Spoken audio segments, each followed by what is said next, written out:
The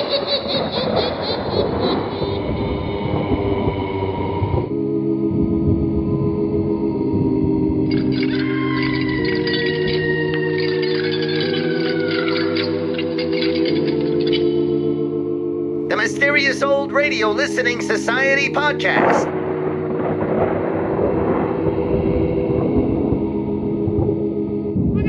Welcome to the Mysterious Old Radio Listening Society, a podcast dedicated to suspense and horror stories from the golden age of radio. I'm Eric. I'm Tim. I'm Joshua. We love scary old-time radio stories, and there's nothing quite like a disembodied voice telling a genuinely disturbing tale. But do these stories stand the test of time, or are we being deceived by nostalgia? Are they suspenseful or forgettable? Bone-chilling or butt-numbing? And that's what we're here to find out. For tonight's story, I've chosen an episode of The Shadow entitled The Gibbering Things. The Shadow is one of old-time radio's most famous shows. Even modern listeners will recognize The Shadow's legendary catchphrase, "Who knows what evil lurks in the hearts of men? The Shadow knows," followed immediately by an earful of malevolent laughter. The Shadow hit the airwaves in 1930, not as a crime fighter, but as the sinister host of the Detective Story Hour, an anthology series based on material from Detective Story magazine. The mysterious voice of the Shadow proved more popular than the lurid stories he narrated. Street and Smith, publisher of Detective Story magazine, smelled money and hired writer and professional magician Walter B. Gibson to create a literary version of the Shadow. So Gibson envisioned the Shadow as a dark Avenger, clad in a black cloak, wide-brimmed hat, and a blood-red scarf. Utilizing multiple secret identities and a network of loyal agents, the Shadow terrorized the underworld, dealing out his own brand of justice, usually fired from the barrels of his own twin .45s. The Shadow magazine ran from 1931 to 1949, and over that time, Gibson wrote an astonishing 282 novel-length Shadow stories. But we're not here to talk about the radio host version of The Shadow, or the pulp magazine version of The Shadow, or the many comic book and film versions of The Shadow. Although I will say the Alec Baldwin film version of The Shadow is a highly underrated piece of 90s cinema. Yes. Tonight we talk about the classic radio version of The Shadow. This Shadow was a crime fighter like his pulp magazine counterpart, but he traded his firearms for the ability to cloud men's minds so they cannot see him. Instead of an army of well-trained operatives, he had friend and companion the lovely Margot Lane. The Shadow debuted on the Mutual Broadcasting System September 26, 1937, starring a young Orson Welles as the Shadow and Agnes Moorehead as Margot Lane. Tonight's episode, The Gibbering Things, is notable for several reasons. It was the debut performance of the third actor to play the Shadow, Brett Morrison. Morrison played the Shadow for a season in 1943 and returned to the role in 1945, playing the part until the show ended in 1954. Morrison's first episode was written by Alonzo Deen Cole, legendary creator of the 1930s horror anthology The Witch's Tale. Cole's background in horror is immediately evident in the script. The Gibbering Things is one of only a few Shadow episodes to stray from the crime genre and embrace elements of both horror and science fiction. Let's listen. Forget the petty distractions around you. Forget what you think you know. Forget everything but what you hear right now. It's late at night, and the only light you see is coming from an antique radio. Listen to the sounds coming from the speaker. Listen to the music. And listen to the voices.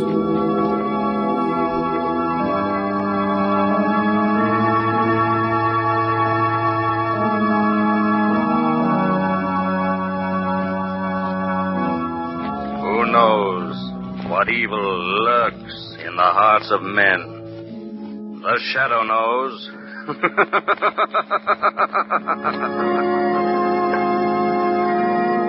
Once again, your neighborhood blue coal dealer brings you the thrilling adventures of The Shadow, the hard and relentless fight of one man against the forces of evil. These dramatizations are designed to demonstrate forcibly to old and young alike that crime does not pay.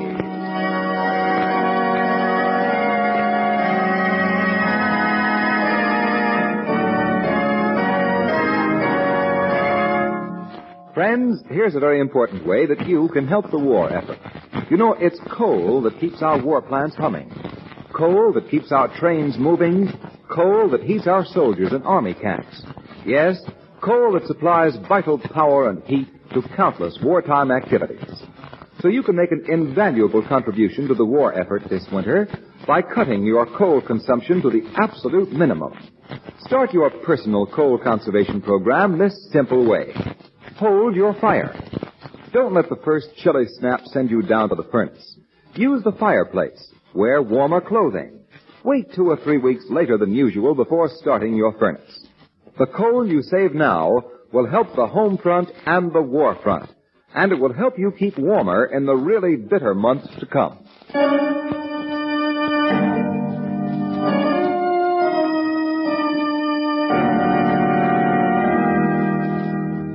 The Shadow, mysterious character who aids the forces of law and order, is in reality Lamont Cranston, wealthy young man about town. Several years ago in the Orient, Cranston learned a strange and mysterious secret. The hypnotic power to cloud men's minds so that they cannot see him. Cranston's friend and companion, the lovely Margot Lane, is the only person who knows to whom the voice of the invisible shadow belongs. Today's drama, The Gibbering Things.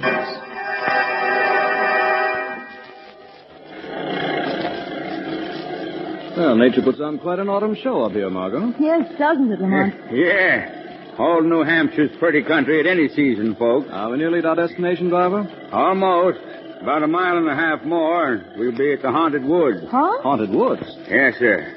The place you've hired me to drive you to is just this side of them. Oh, Aunt Susan never told me that she lived near any haunted woods, Lamont. Miss Susan Prentice, your aunt, ma'am? Yes, Mr. Cranston and I are going to spend the weekend with her. Oh, that'll be a fine rest for you. Well, those haunted woods don't sound quiet or restful. Well, they won't bother you none. Leastwise, I've never been bothered in them. Neither was your aunt, or Professor Surgoff, who lived smack in the center of them. Why are they called the Haunted Woods? Well, it's said that quite a few fellas have gone into them woods and completely disappeared. There was 2 lumberjacks and 4 or 5 harvest hands. Shucks, I figure they simply walked into the woods on one side and out the other. Your logic is spoiling a nice mystery, driver. Oh, I figured a natural explanation for the gibbering things, too. The gibbering things?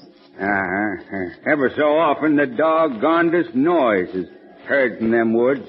A funny, squeaking, chattering kind of noise. Don't sound like it was made by either man or beast. The folks say it's made by things. You figured that it's not made by things? Mister, that gibbering noise is made by monkeys. Monkeys? In New Hampshire. Yeah, Professor Surgoff's got a couple at his place that he's brought up from South America. I admit I don't know how their squeaky little voices can be heard so far away from the professor's house, but them monkeys is the only natural explanation. Are those the haunted woods ahead of us now? Yes, ma'am. That's them. Heavens. What's that? Something screamed in those woods. Yes, that was just an old screech owl. There it is again. Well, screech owls don't make their home this far north. They must have been brought up here like the monkeys you mentioned. That's right. It's another pet of Professor Surgoff. Here's Miss Prentice's place. Oh, Lamont, what a lovely little house. I'll get your luggage out the back. Here, let me help you, Margot. Thank you. Step directly on these flagstones. Ground's pretty wet. Well, we had some thunderstorm today. Started early this morning and pulled down telephone wires and raised all kinds of nets. That's so? Yes. Why, I'd like to wait and say howdy to Miss Prentice, but as long as I'm out this way, I want to drop off a package at Professor Surgoff. Getting late, and I'd like to be in and out of them woods before dark. Not because of the gibbering things. Well, shucks, no. Just that the road through there is pretty terrible. A fellow wants daylight to get over it. I'll stop off on my way back from the professor's, see if your aunt wants anything fetched from the village, my next trip. So long. So long. You never told me your aunt was deaf, Margot. Deaf? Well, she isn't. Well, she can't be at home then after this noisy arrival in front of the door. But it is funny that she hasn't... Aunt Susan! Aunt Sue! You sure she expected us today? Oh, of course. Oh, the door's unlocked. Let's go in, Lamont. She must have stepped out for a moment. For a long moment. Let's have a look around. You take a peek at the kitchen. All right. Everything here's tidy, shipshape, and deserted. Well, the kitchen door's been left unlocked. Well, evidently your aunt didn't intend to be gone very long. Well, what do you suppose has happened to her? Oh, chances are your aunt left here this morning, pay a brief call to some neighbors, and she was forced to stay there by the storm. I was beginning to think Aunt Sue had been swallowed by those gibbering things in the haunted woods. We have Mr. Doremus' assurance those gibbering things are vastly overrated. What's that? Now, listen. It's the gibbering from those woods. It's from deep in the woods. Doesn't sound like the chattering of any monkey that I've ever heard. Lamont! Could that be the screech owl again? That cry sounded human. It's like a scream of mortal terror.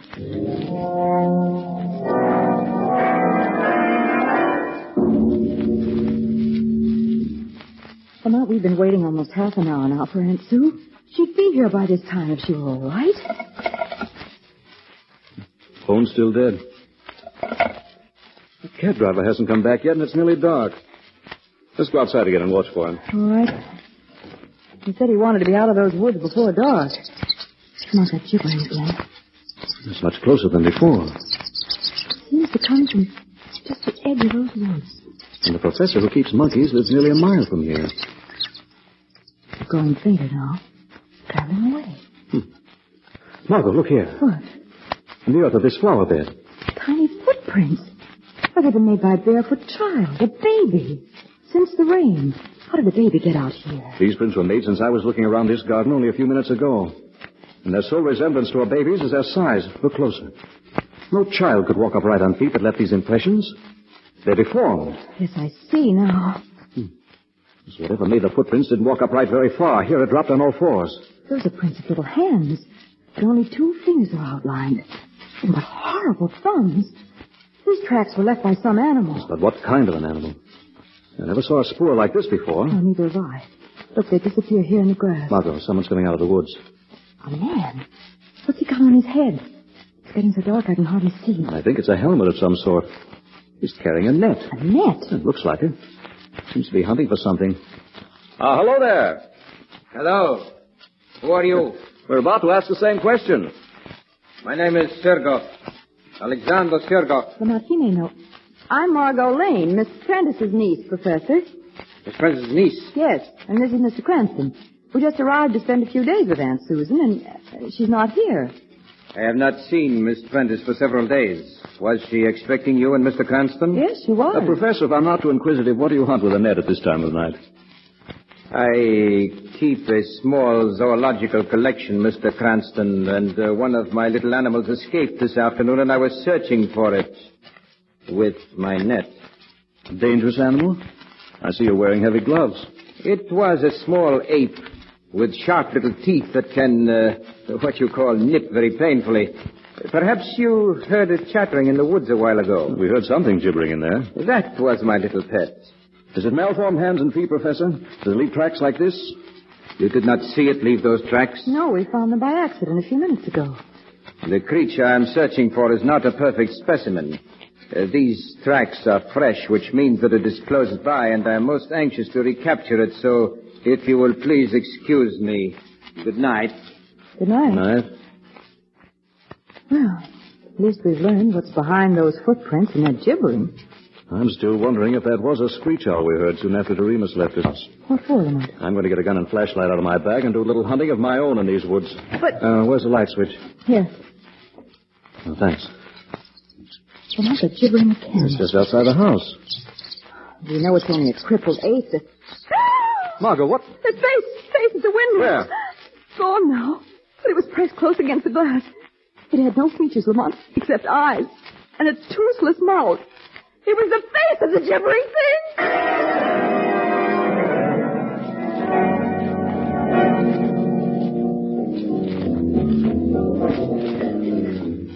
Lamont, turn your flashlight on those trees as well as on the road. That gibbering thing may be in these woods. As I'm watching, Margot. There's only one set of tire tracks on this road, so Doremus traveled it only one way. You sure, Margot, that the face of the window had no features? It was just pink, bald flesh with tiny pig-like eyes and grinning, toothless gums. What could it have been? If you weren't having a nightmare, I don't know. Good Lord, look there. Doremus' cab turned on its side. Come on. There's Doremus. Oh! He's been thrown from his cab against that rock. His head's all crushed. Oh, Lamont. Strange. There's no blood around the wound. No blood. Someone or something has washed it absolutely clean. Look at his throat. Big bruise mark. His fall from the cab didn't do that. No. Looks as though some terrific suction had been applied by something like a giant leech. That thing with the toothless mouth. Lamont, you've got to find out what that gibbering monster is. It may have killed Aunt Sue as well as Doremus. Come on back to your aunt's house. After I see you locked safely inside, Professor Seargoff is going to receive a visit from the Shadow.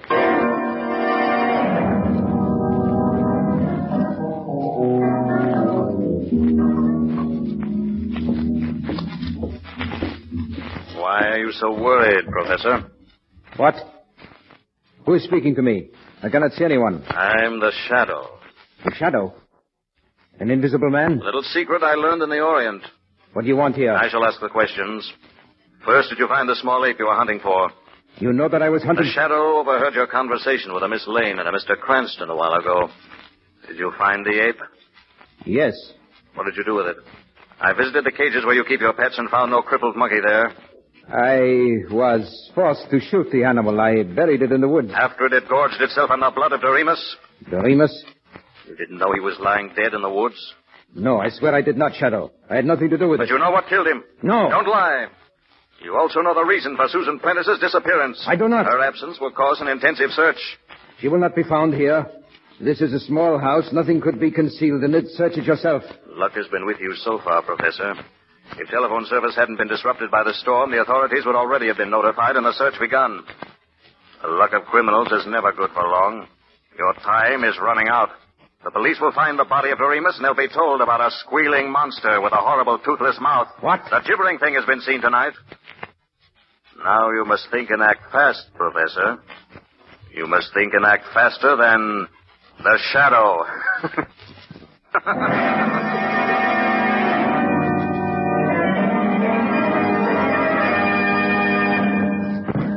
Friends, if you heat your home with coal, listen. Here's some important good news. Your friendly neighborhood blue coal dealer is happy to announce that he already has available, on a first-come, first-served basis, a small supply of automatic heat regulators to aid in the urgent coal conservation program. Now listen to what an automatic heat regulator does. It takes full charge of your furnace operation, giving you a constant, even temperature day and night. It eliminates those wide swings in temperature when it's always too hot or too cold. It saves you those incessant trips to the basement when you try to control the temperature yourself. It helps protect your family against winter colds, which many doctors agree result from overheating or unstable temperatures. And most important, it saves coal vital to the war effort and money for you. An automatic heat regulator costs little to begin with and soon pays for itself in fuel savings. Don't wait for the first freeze. There are just a few automatic heat regulators available. So act now. Call your friendly blue coal dealer and place your order tomorrow. And now, back to the Shadow.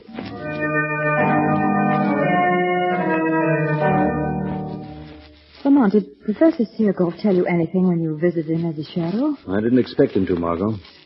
The Shadow's purpose was to force Seargoff into some revealing action. I'm confident that he'll make that action before morning, but I'm taking no chances.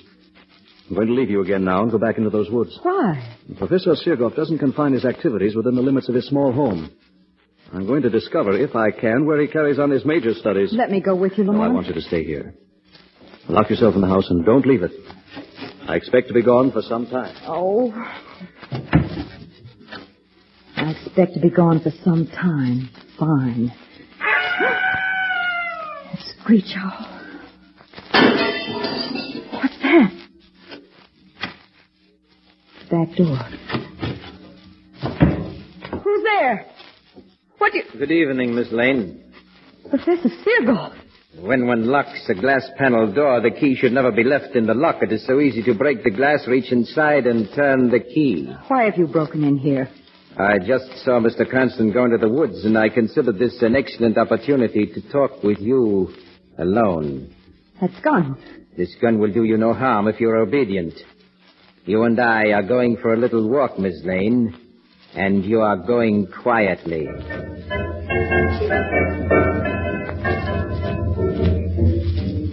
Where are you taking me through these woods? You'll soon learn. Here's our stopping place.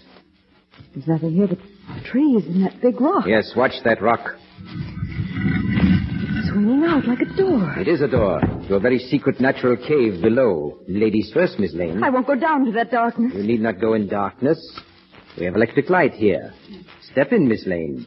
I wish to close my bulky door. No, Do not try my patience. Go. Now, down these stairs. And you can see my little refuge. Gibbering cries. A little welcome for you. And hideous things that make him behind that door. Hideous things? So you saw the little creature that escaped tonight? It pressed its awful face against the window. Don't make me look at it again. You won't see anything to frighten you when I open the door. There's nothing in this chamber except those steel cabinets around the walls, that iron water pipe above, and this heavy rope that dangles from the pipe. You will find the rope of special interest. I call your attention to the snap hook on its loose end. No, let me go. As soon as I lock these handcuffs on your wrists behind your back like this, hook the rope to your cuffs like this. Now, I let you go. Nicely tethered. What are you going to do to me here? I shall satisfy your curiosity about the gibbering things. You have seen but one. I have many such children. Children? Yes. I am their father, their creator. I am their God. I have discovered the secret of life. Of life? I have evolved a complex life form from the single cell. Nature required 1 billion years to do what I have done in 10. I am greater than nature. You're a madman. Am I? You shall see. The steel cabinets you see around these walls are really insulated soundproof covers for my children's cages. This lever opens the apparent cabinets. Watch. Before you saw the handsomest of my little beauties. Now you can look at them again and 30 of his brothers. Hear them squeal their greetings to you. No, let me out of here. Do not be afraid. Their cages are strong. They cannot get at you now. Please, they're so horrible. Well, I admit that I have not as yet achieved perfection in their appearance, but I progress. Now, here is my first experiment. It resembles a shapeless sponge, but it's alive. It moves and breathes. Oh, please. And here is a little creature that lacks arms and legs. See it bounce its way about? Its brother in the next cage has twice the usual number of limbs. This one has 8 hands. That one has no eyes or ears. And there's one with no head. And here's one without a body. Stop it. But they're all alive, Miss Lane. All can move and fast. All have mouths and appetites, Miss Lane. For human blood. Their only diet. Human blood? Yes, I keep human cows, Miss Lane, and you ought to become a human cow and feed my children. Oh, no. That is why you're tethered here. This chamber is their dining room. I shall pull a lever that opens their cages as I go out this door to safety. They're very greedy, but I will not let them drink too much of your blood, Miss Lane, for now you're a cow and valuable to me. I leave you now to pull the lever. Ah! My throat! You feel the shadow's hands upon you, Seagoff. The shadow! Oh. The shadow is a man would like to close his fingers tight about your neck. As a respecter of the law, he lets you live. Oh, Shadow. Unlock your handcuffs, Seagoff. Don't touch me again, I will. Be quick. There. Oh, I'm free. I'm free and I can leave this room. Go where I won't see and hear those awful things. Yes, go. And I'll go with you out that door. Seagoff. The door is locked and closed upon you, Shadow. The lever that opens my children's cages is on this side of the door, and I release them now. No. My children do not have to see a man to find him, Shadow. Their greed for blood will lead them to you, and they are to have all your blood, Shadow. You will be dead before this door is opened. Dead!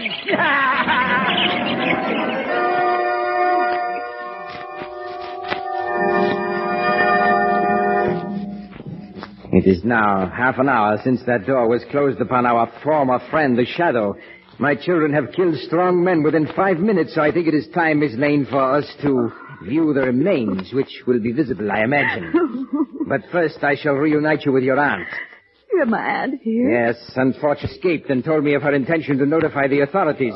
I was forced to add her to my herd of cows. That herd includes the itinerant lumberjacks and harvest hands who have disappeared in the haunted woods. When fools hear their screams of pain, they think they hear my little screech owl. Oh, there's no word that fits you. Before I can safely view the dead body of the Shadow, my children must be returned to their cages. And my cows take care of that. Your aunt's stall is behind this door. Aunt Sue. Aunt Sue. I will let her out. Margot. Oh, Margot. What a touching reunion. You shall see a great deal of each other from now on, for you will be stable together. My male cattle are in here. Come out, beasts. And don't forget that I hold the usual loaded revolver. Oh, poor men. Yes, my male cattle aren't as healthy-looking as you and your aunt, Miss Lane, but they have been here a long time. They're walking skeletons. They still manufacture blood. That's all that matters. Fall in line, beasts. You with them, female cattle. No. Fall in line. Oh, come, Margot, come. There's nothing we can do. You're learning fast, Miss Prentice. Now march, all of you, to the feeding room. You ought to have an easy time tonight. My children have been fed and well. You need only pick them up and return them to their cages. Pick up those things? Yes, Miss Lane, and tenderly. Unlock the door. Go in and do as I've told you. Now, you see how tame my cattle are, Miss Lane? You will soon be like them. Hurry in there. Get my pets behind their bars. I'm anxious to come in and pay my last respects. Your children are in their cages, Master. Ah, now we shall see. I thought the shadow would be visible in death.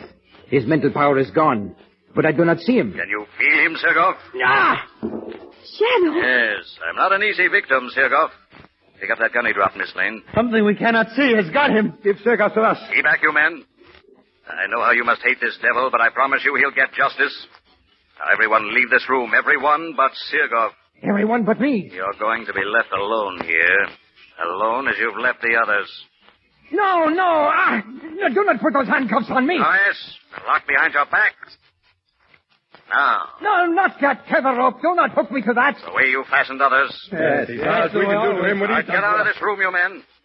We're leaving Professor Sergov with his children. We'll turn the vampires loose on him. No, do not open those cages. Do not turn them loose on me. Please, Shadow, please. You're safe, Sergov. The cages won't be opened. Did you say, Shadow, that those cages won't be opened? That Sergov is safe? He's safe from those things he created. That room will be Sergov's prison until the police arrive to take him to another. Police? Prison. Shadow, you promised us that devil would get justice. He will.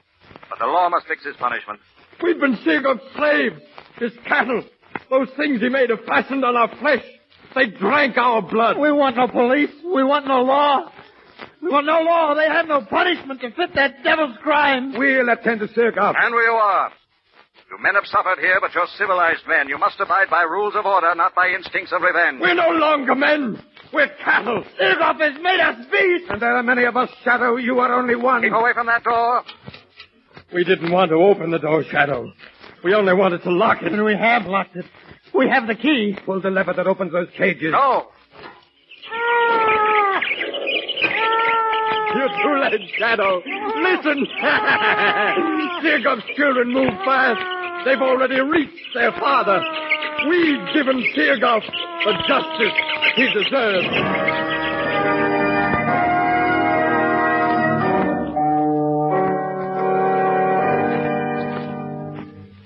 Well, Margot, Sergov's cattle were too many and too quick. But Sergov won't put the state to any expense. Your aunt's safe in her home again. And his children... Those men just trampled them after you finally forced that door. And I'm not sorry things happened as they did. Sergov was going to turn those gibbering things loose on me. Well, he did turn them loose on the Shadow. Lamont, you haven't told me why the Shadow wasn't killed by those monsters. Well, Sergov made a serious mistake. When he left other victims in that room, their hands had been secured behind their backs and fastened to the tether rope. The Shadow was free. One end of the tether rope was attached to an iron pipe near the ceiling. Well, he took a moment to loop the other end with its heavy hook over the pipe and fasten it. And seated in that swing, the Shadow was well above the reach of the little vampires. Oh, when you were locked in that room, I was sure it meant your death. Well, one can never be sure of anything, Margot. You know, when I was invited to your Aunt Susan's, as I recall, I promised myself a quiet, restful weekend. Yes, I remember.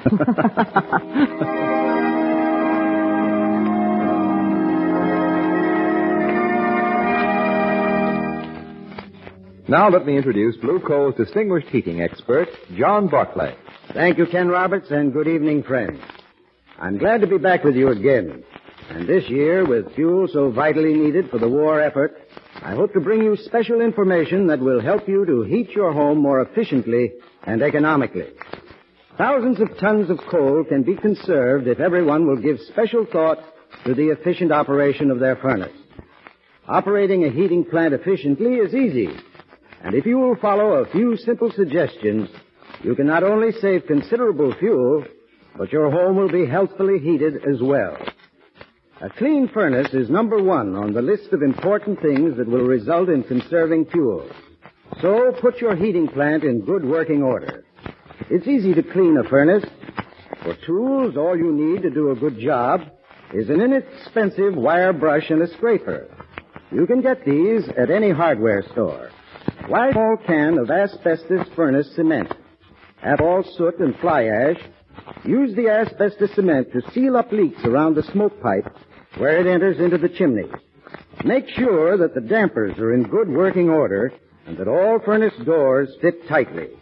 Remember, a clean furnace conserves coal, gives you more heat for the fuel you burn, and will keep your family warm and healthful all winter long.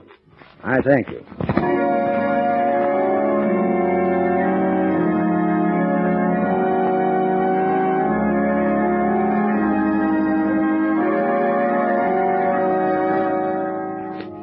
The Shadow program is based on a story copyrighted by Street and Smith Publications. The characters, names, places, and plot are fictitious. Any similarity to persons living or dead is purely coincidental. Again next week, The Shadow will demonstrate that the weed of crime bears bitter fruit. Crime does not pay. The Shadow knows.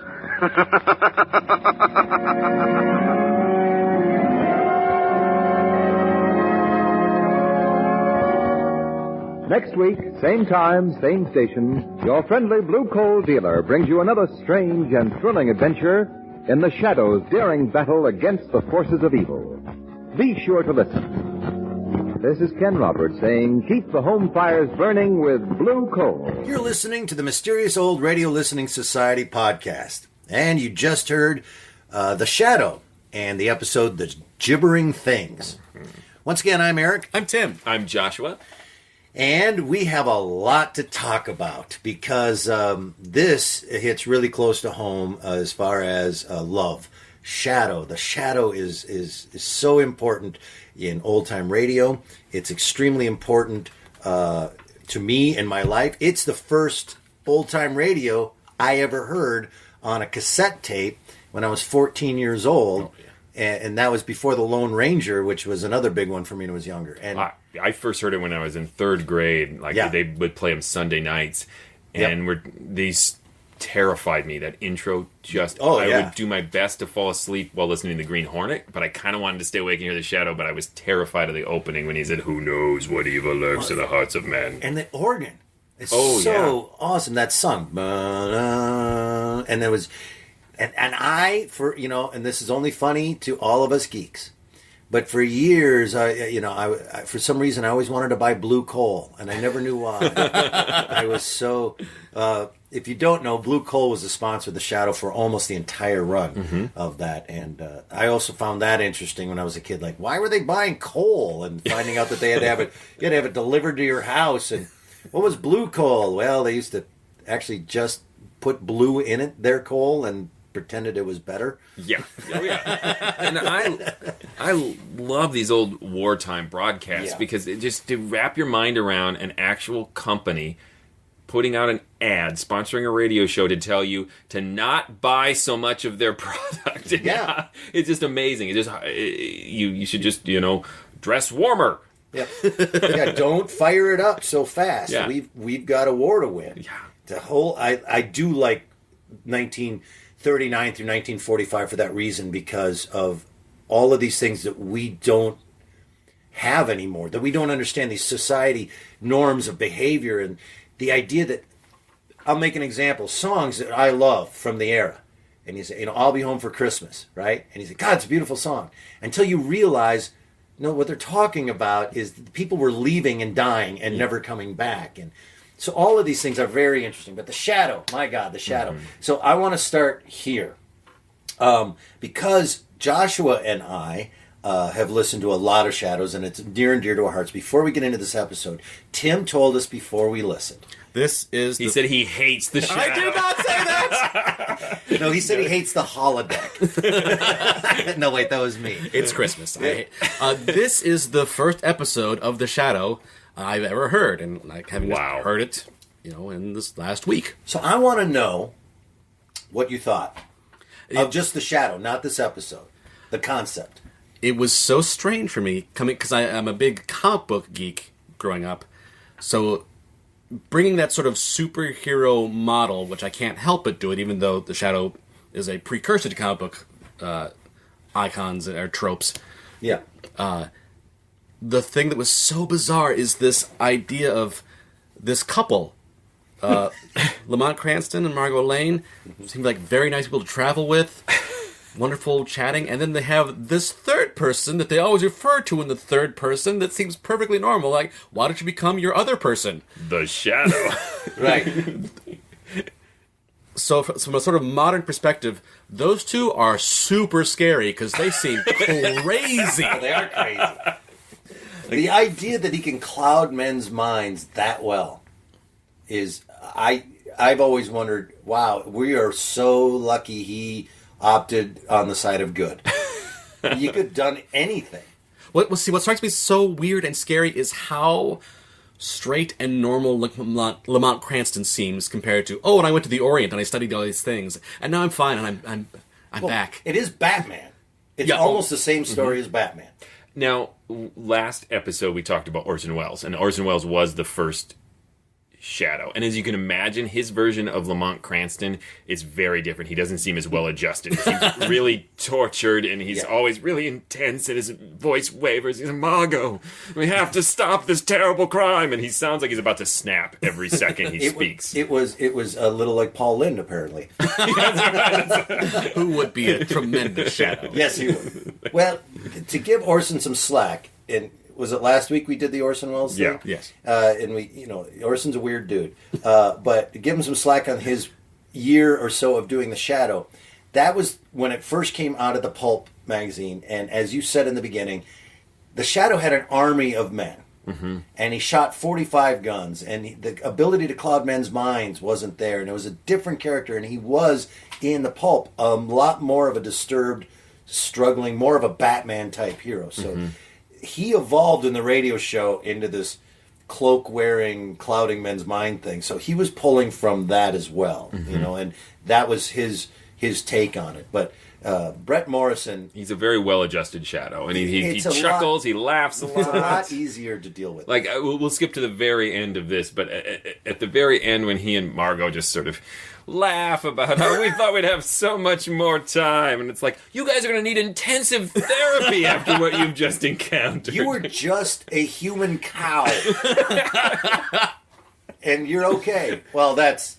Yeah, but I do love that about infallible heroes. Which is why I like old time radio. Oh yeah, reset button. Hit at the end every time. Everything's good. We're all fine.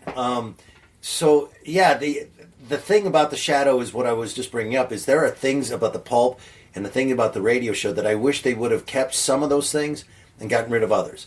I like the idea of him being able to cloud men's minds. I think that's cool. It's a cool power. I also like better that he had an army, a legion of people around the world doing his bidding. And Margot Lane kind of drives me crazy because she's so strong.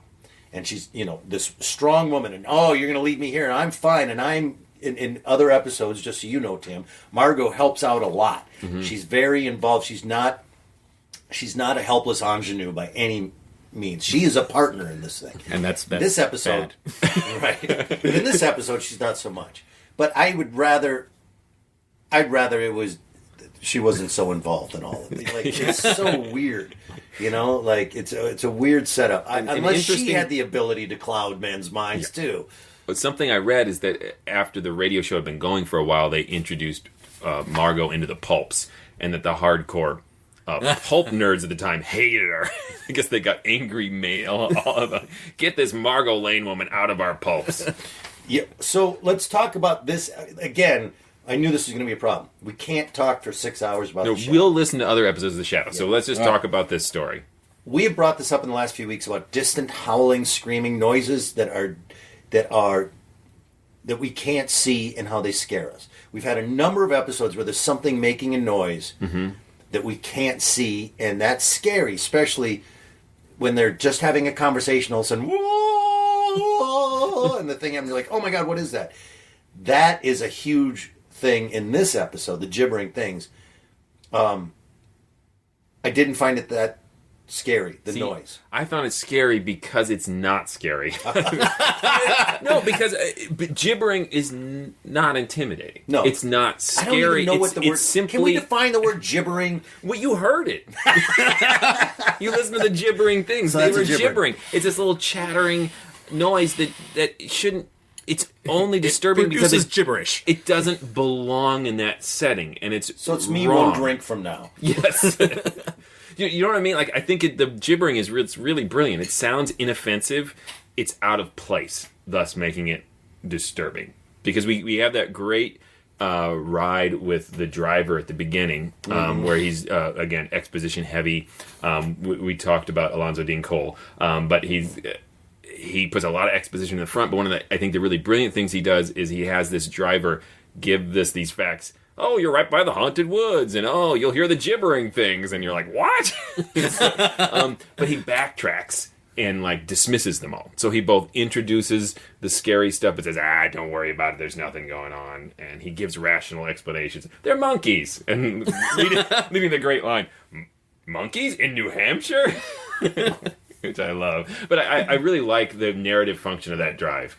I like the line, screeching owl. In New Hampshire, like we should all know that. Yeah. There's no screeching owls up here.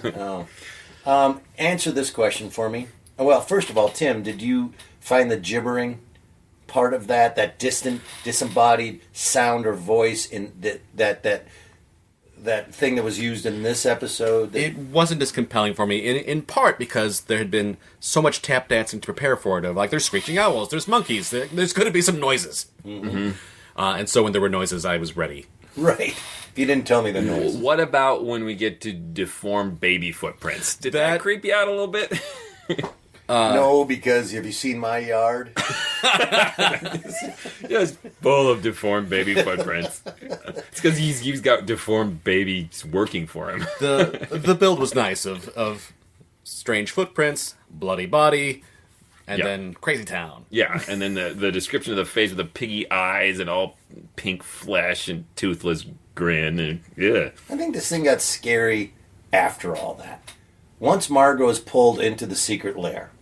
See, that's interesting, though. This episode operates on two different styles of horror. It switches. Yep. One is sort of isolation horror and mystery and what is going on, what is in this woods with us. And then it is more of your classic, almost like Texas Chainsaw Massacre. Like, this is like bloody, horror, gruesome monsters in the second half.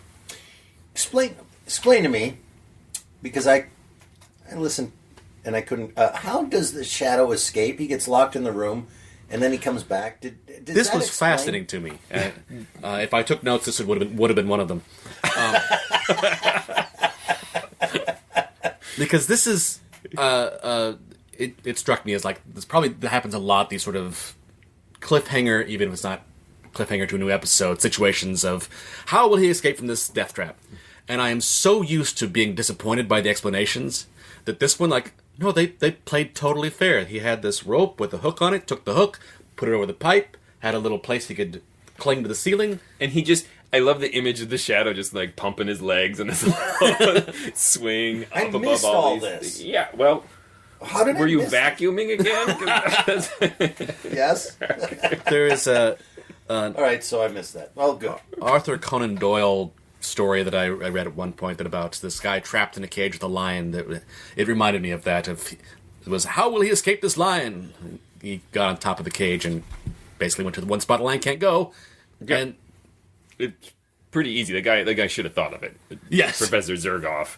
Yeah, but he's too insane. Well, he wouldn't have had the capacity to bind to the shadow's hands as he ought. Yeah, and I like the idea, too, where he says we should be able to see the shadow now. It's an interesting story, if you've listened to a lot of their Shadows, a lot of times the villains don't have that sort of insight into his powers. Like that they're all mental, that if he's dead, it's like, oh, we can see his dead body now. His powers are no longer active. So I thought that was, from a Shadow nerd point of view, interesting. Yeah. Here's another Shadow nerd point of view interesting thing, and you brought it up in the opening comments, Joshua, about most Shadow episodes deal with regular old daily crime or crooked politicians or, things of that nature, and not the X-Files kind of nature this one has. This is very rare to step out of this. I'm going to draw an interesting comparison here that will shock and disappoint you. I can't wait. The structure struck me as a lot like House of a Thousand Corpses. In that there's those two parts, like there's this isolation sort of horror, and then suddenly the bottom falls out and you're in what I said, Crazy Town, like, I'm in a totally different story. Yeah. And this is unthinkably awful in here. Yeah. It's just horrible. And then when the itinerant lumberjacks come out and they are... I'm laughing, but they have, like, legitimately... They sound so horrible. They're traumatized. They have post-traumatic stress, and they... Like, we're not men anymore. We're cattle. And it's pretty gruesome. I think it's also interesting how the aunt, right, Margot's aunt, how quickly she has accepted everything, because she turns to Margot and says, "There's nothing you can do about it, dear. Yeah, nothing you can do about it. Now get in there and give some blood. This is our life now." Yeah, she really makes us lumberjacks look like babies. And it's fine when it's over. The lumberjacks, they sing some songs.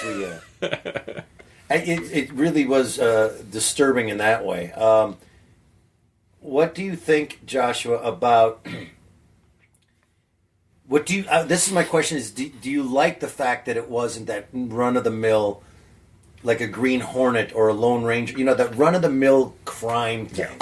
That they went X-Files with this one. They don't do this a lot. No, they don't. I love this. There are a handful of other Shadow episodes that get really crazy and touch on sci-fi, and some more horror, and there's some really gruesome kind of serial killer, they wouldn't call it that then, type of stories. But this one is particularly horrific, and it stuck with me from the first time I heard it. I heard it when I was older, maybe in college, but it is not a fair representation of the Shadow. It's not.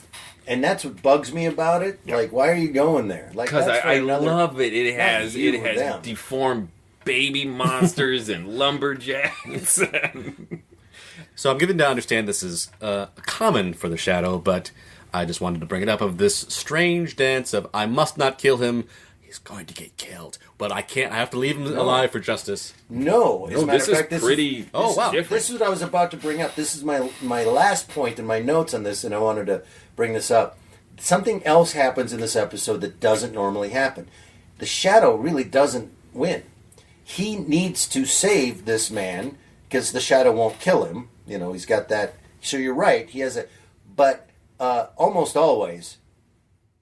I've never seen an episode where the Shadow failed. No, you're not going to kill him. And then he goes, well, there's too many of them. They're too weird and too crazy. And they get him. Yeah. And that's not normal for the hero of the Shadow always succeeding. I was waiting for him to cloud their minds, get them okay, and not to kill this guy. But he just gave up and went, well, go get him. Yeah. That was weird for me. It's very different. He failed. It's disturbing, too. It's the fact that they are that...